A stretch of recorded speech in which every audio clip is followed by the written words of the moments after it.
Welcome to the Global Intelligence Weekly Wrap-Up for the week ending October 5th, 2024. This is your exclusive source for cutting-edge news and analysis of the world's most pressing intelligence, national security, and counter-terrorism developments.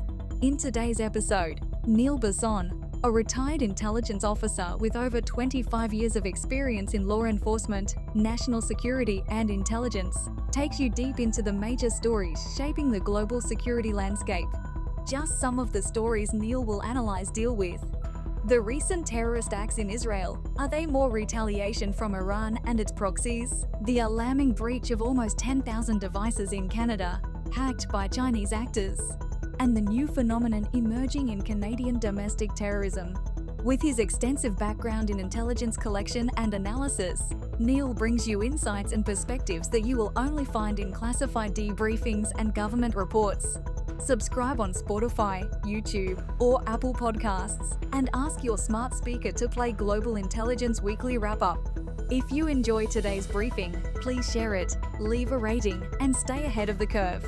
Support the show at buymeacoffee.com/GIKN or visit buzzsprout.com/2336717/support to help power the expert analysis you depend on to keep up to date and understand the world of intelligence.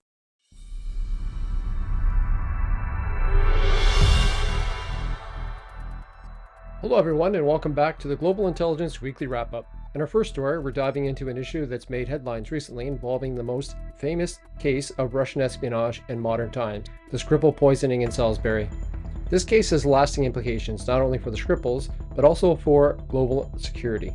For those of you who are unfamiliar with the Skripal case, let me give you a brief recap.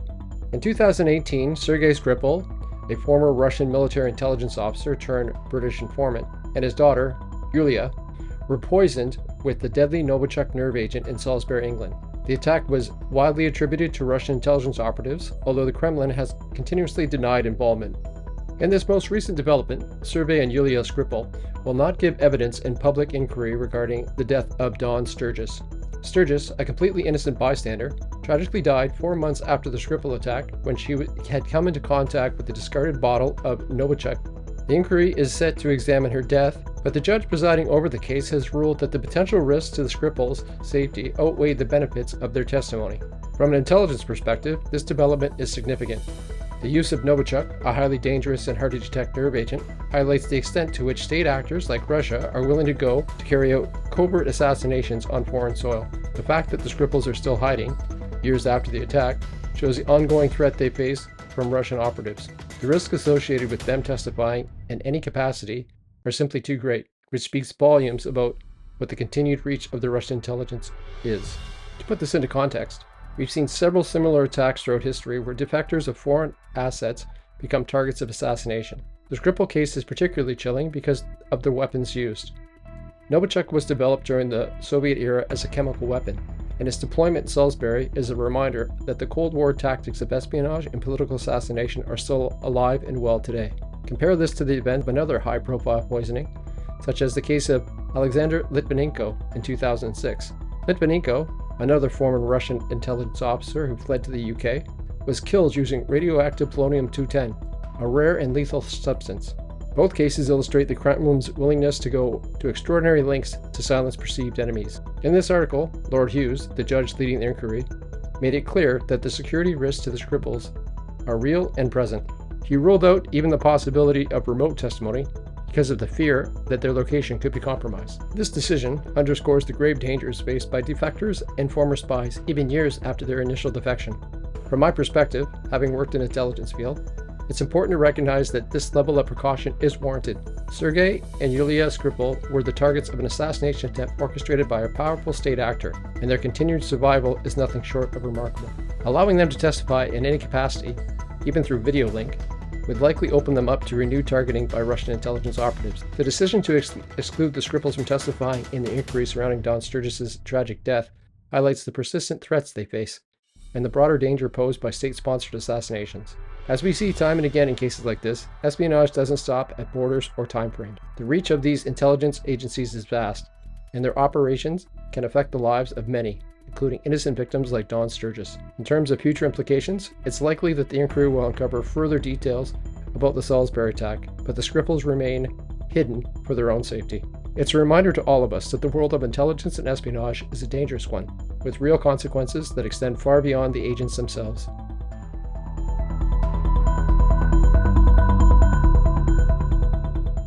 In our next story, we're diving into a troubling new development in Canada regarding phenomena referred to as salad bar extremism. The term has emerged in a recent internal government report, and it signifies a troubling shift in the motivations behind violent extremism. The report, released by the Integrated Terrorism Assessment Center, or ITAC, warns that Canada is now facing attacks driven by salad bar extremism. This refers to an individual who adopts a constant views from different ideologies rather than adhering to a single coherent belief system. One key incident highlighted in the report is the shooting at Edmonton City Hall on January 23, 2024, where Bezahin Sarwar, armed with an SKS-style rifle, opened fire and threw incendiary devices inside the building. In his manifesto, Sarwar expressed grievances ranging from societal corruption to international issues, illustrating how a mix of motivations can converge into acts of violence. This trend is significant. It indicates a shift away from the traditional ideological extremism, such as religious or politically motivated, to a more chaotic and unpredictable form of violence. Individuals influenced by salad bar extremism may not fit neatly into predefined categories of extremism, making them harder to identify and predict. To contextualize this phenomenon, we must look at the history of extremism in Canada and elsewhere.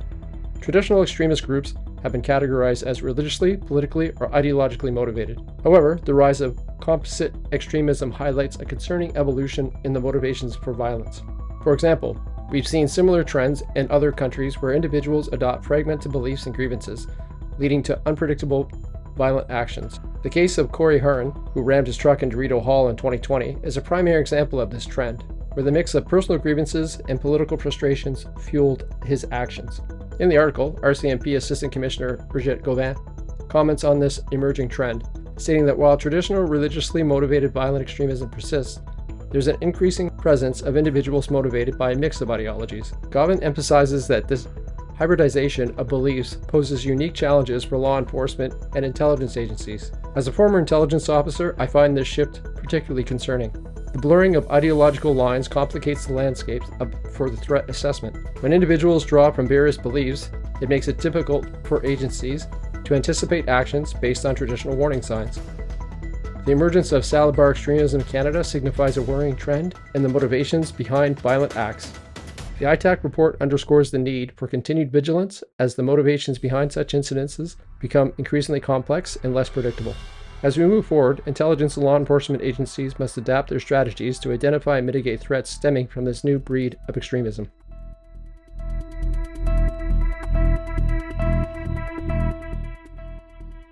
Sticking with news articles on national security threats to Canada, in our next story we're delving into a pressing issue concerning foreign interference in Canadian politics. In an article entitled "Former Parliamentarian Worked on Behalf of Foreign Government to Influence Parliament," this article brings to light disturbing revelations from the Canadian Security Intelligence Service, or CSIS, regarding the nature and extent of foreign influence within Canada's political system. According to the report released by CSIS during a public inquiry, a foreign government attempted to manipulate Canadian politics by trying to defeat a Liberal candidate and utilizing a former parliamentarian to influence parliamentary business. The assertion underscores that the ongoing threat posed by foreign actors seeking to meddle in Canada's political affairs.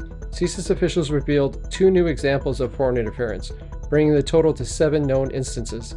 Notably, they pointed to China as the most active country attempting to influence Canadian affairs, followed closely by India.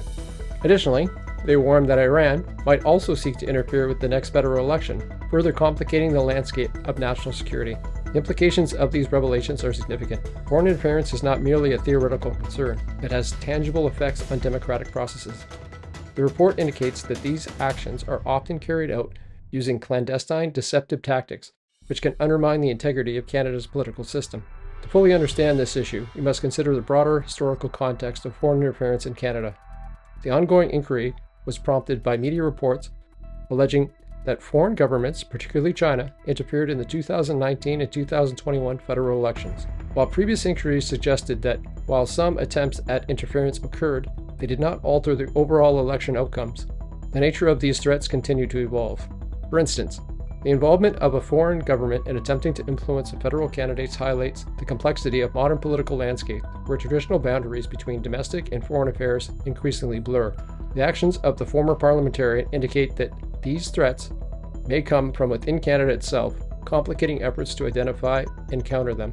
In the article, CSIS officials, including the former director David Vigneault, emphasized the challenges posed by cognitive warfare and the emergence of composite extremism. Vigneault's insights suggest that foreign actors are becoming more sophisticated in their methods, employing psychological tactics to sway public opinion and influence political decisions. As someone who has worked as an intelligence professional, I recognize the increasing complexity of these threats, necessitating a more proactive approach to national security. Understanding that foreign interference can come from various actors, whether state-sponsored or through proxy networks, is crucial to safeguarding democratic integrity.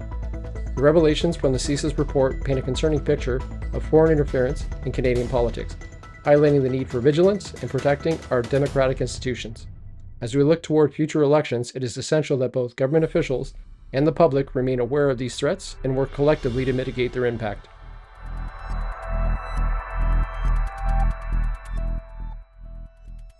In our next story, we're addressing a significant development in the Middle East and its implications for Canada, as detailed in a recent article by Stuart Bell titled Hezbollah in Disarray After Leader's Death. What does it mean for Canada? This article discusses the aftermath of the death of Hezbollah leader Hassan Nasrallah and how it may impact the group's operations, particularly in Canada, where Hezbollah has maintained a presence for decades. This article highlights that Hezbollah is currently in a state of disarray following the death of Nasrallah, who was confirmed dead after Israeli airstrikes targeted the group's leadership and infrastructure. Matthew Hewitt, an expert on Hezbollah, warns that this disorganization could lead to increased international terrorism as Hezbollah may resort to less coordinated, more desperate attacks.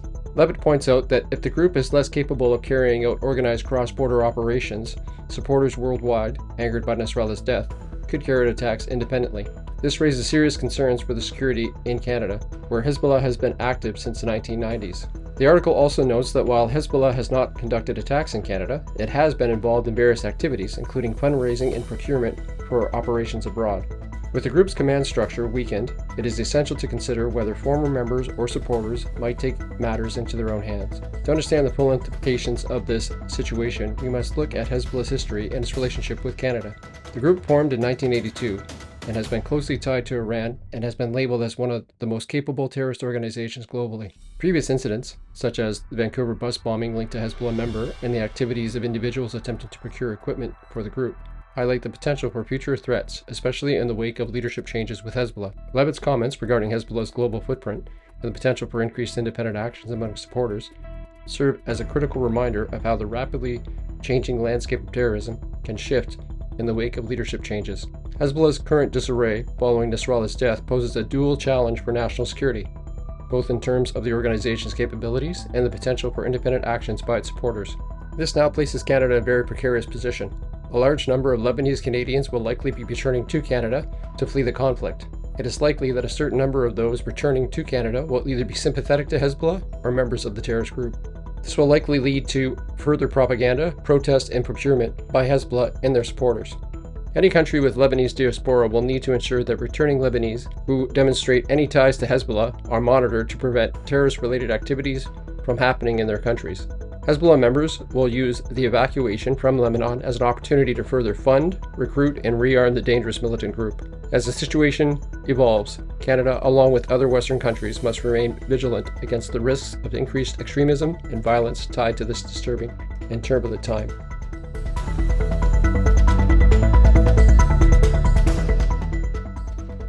The next story we're diving into concerns a major cyber threat and has directly impacted Canada.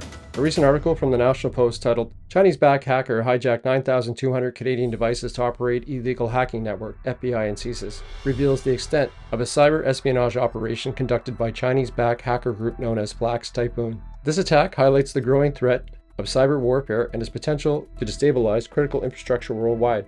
According to the report, Flax Typhoon, a hacker group working under the direction of the Chinese government, operated a botnet that infected 260,000 devices in nearly 20 countries, including 9,200 devices based in Canada. The group used these compromised devices to hack into government, university, and critical infrastructure networks. stealing sensitive data and causing significant disruption. The FBI, through a court-approved operation, took control of the botnet in mid-September and disabled the malware infecting these devices.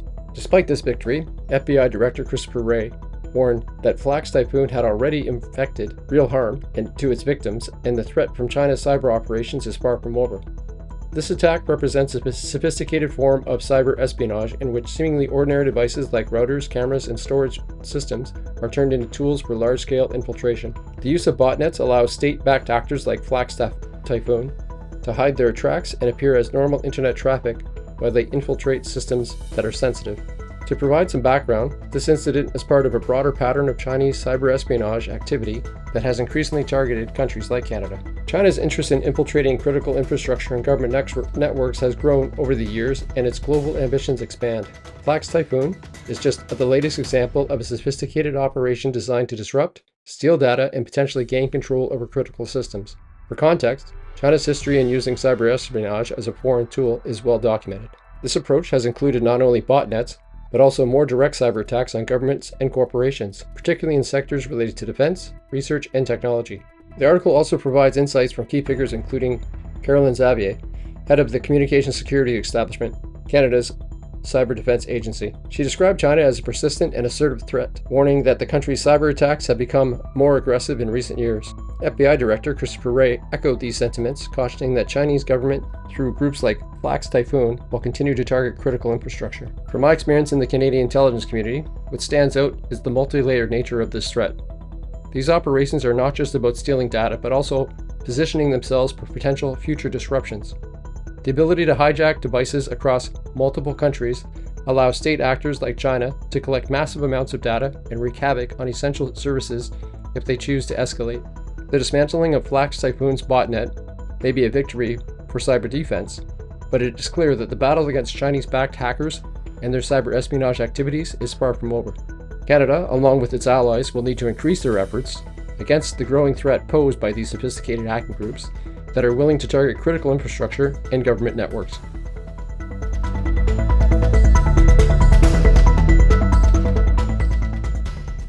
Continuing our focus on cyber espionage and state-sponsored cyber attacks, our next story demonstrates the tight-knit relationship between cybercrime and state intelligence. The article we'll be discussing is entitled Russia's FSB-protected Evil Corp gang that carried out NATO cyber attacks. This piece reveals how notorious Russian cyber gang called Evil Corp used its connections with the FSB, Russia's domestic spy agency, to avoid sanctions and prosecution. The article details how the UK's National Crime Agency uncovered a close relationship between Evil Corp and Russian intelligence. According to the report, this cyber criminal group not only carried out ransomware attacks, but also engaged in espionage against NATO countries, acting on the behest of Russian intelligence. What's particularly striking is the protection of the group received from the Russian state. After several of its members were indicted by US authorities in 2019, Evil Corp turned to its leader's father-in-law, Eduard Bernardinsky, a former high-ranking FSB official, for protection. This relationship represents more than just a criminal group receiving protection. It points out a deeper strategic alliance between Russia's state agencies and its cybercrime and cybercriminal networks. This gives Russia plausible deniability when engaging in cyber espionage and cyber warfare operations, allowing them to blur the lines between state-sponsored actions and criminal activities. To provide some context, this isn't the first time we've seen the blending of state and cybercriminal operations. Russia, in particular, has a history of leveraging cyber gangs for its intelligence and military operations. One of the most infamous examples is the NotPay cyber attack in 2017, where Russian hackers disguised ransomware as a criminal enterprise, when in reality, the attack targeted Ukrainian infrastructure as part of a broader geopolitical strategy. The Evil Corp case further highlights this trend.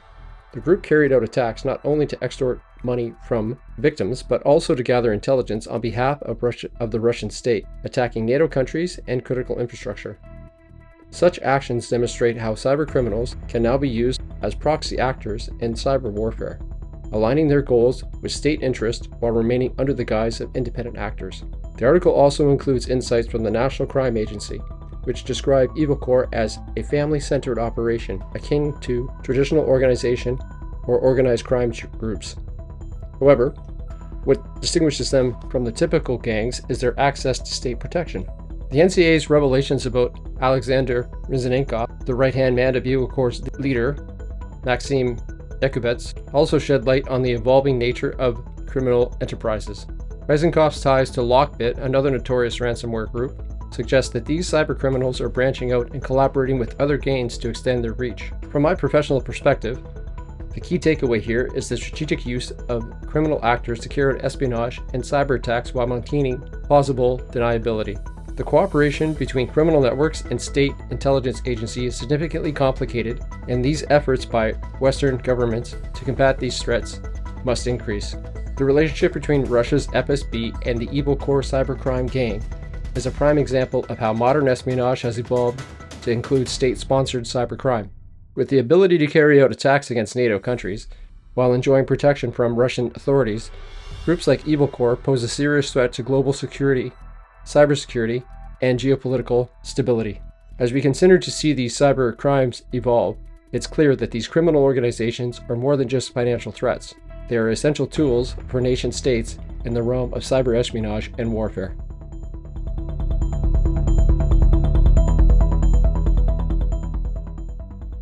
For this week's final story, we move on to the continuing conflict in Israel, where we're covering the tragic and alarming news of a deadly shooting and knife attack that took place in Jaffa. The attack unfolded just minutes before Iran launched a massive missile strike on Israel. We'll be analyzing the events, the broader context of tensions in the region, and what this means for intelligence and security standpoint. Let's get into it. The attack in Jaffa was both brutal and horrifying. Two men, reportedly armed with an assault rifle and a knife, opened fire and stabbed people near a light rail stop in the surrounding streets. The attackers targeted both passerbys and train passengers, leaving a trail of devastation. According to the reports, they shot and stabbed people on the Tel Aviv light rail before continuing their assault on foot. This kind of attack raises several critical issues from a security perspective. First, the coordination between a knife and shooting spree in public places poses a major challenge to law enforcement and intelligence agencies. Public transportation systems in crowded urban areas remain soft targets for terrorists, and the attackers, in this case, use those vulnerabilities to maximize casualties. What makes this attack particularly concerning is the timing, occurring just before Iran launched a large-scale missile attack on Israel.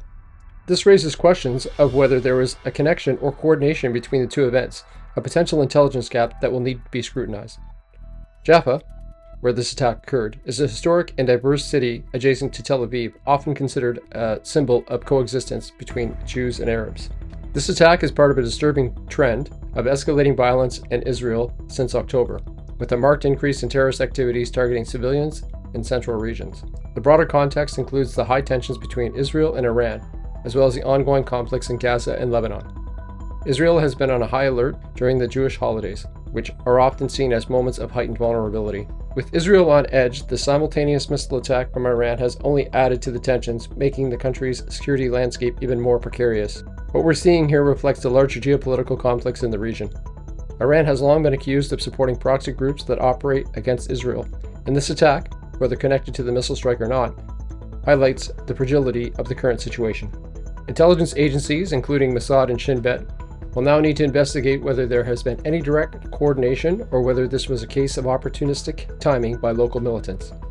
Witnesses describe scenes of chaos and panic, with some initially making the mistake that the gunfire was actually fireworks. One civilian, who was on the Tel Aviv light rail, recounted hearing gunshots and seeing people bleeding on the ground. Another witness, a shop owner, locked his shutters as people ran in fear, yelling, "Terror attack." The attack in Jaffa, another grim reminder of the persistent and evolving threats facing Israel. The attackers exploited the vulnerabilities of public spaces, and their timing, so close to Iran's missile strike, raises important questions about coordination and intelligence gaps. The broader context of escalating violence, not only in Israel but across the region, suggests the tensions are unlikely to escalate at any time. Looking ahead, we may see increased security measures in Israel's cities and potentially more aggressive counterterrorism efforts. The question of Iranian involvement, directly or indirectly, will be a critical focus of intelligence agencies. For now, Israel's security forces will have to remain vigilant as they face a growing number of threats, both within and outside of their borders. Well, that's going to be it for this week. Thank you for listening to this week's episode, and I hope you got something out of it. A quick announcement: the Global Intelligence YouTube channel has reached over 20,000 subscribers, and the numbers continue to grow. Become part of the Global Intelligence Knowledge Network by becoming a subscriber. A reminder that all the links to all the articles discussed and analyzed in this podcast are available in the show notes. Until next week, stay curious, stay informed, and stay safe.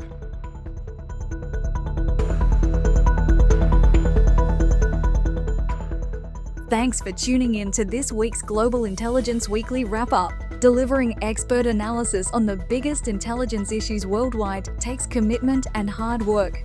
But we hope today's episode left you more informed, more aware, and ready to tackle what's next. If you appreciated this episode and want more top-level intel updates, your support means everything. Whether it's a one-time tip or an ongoing contribution, head over to Buy Me a Coffee or find us on Buzzsprout.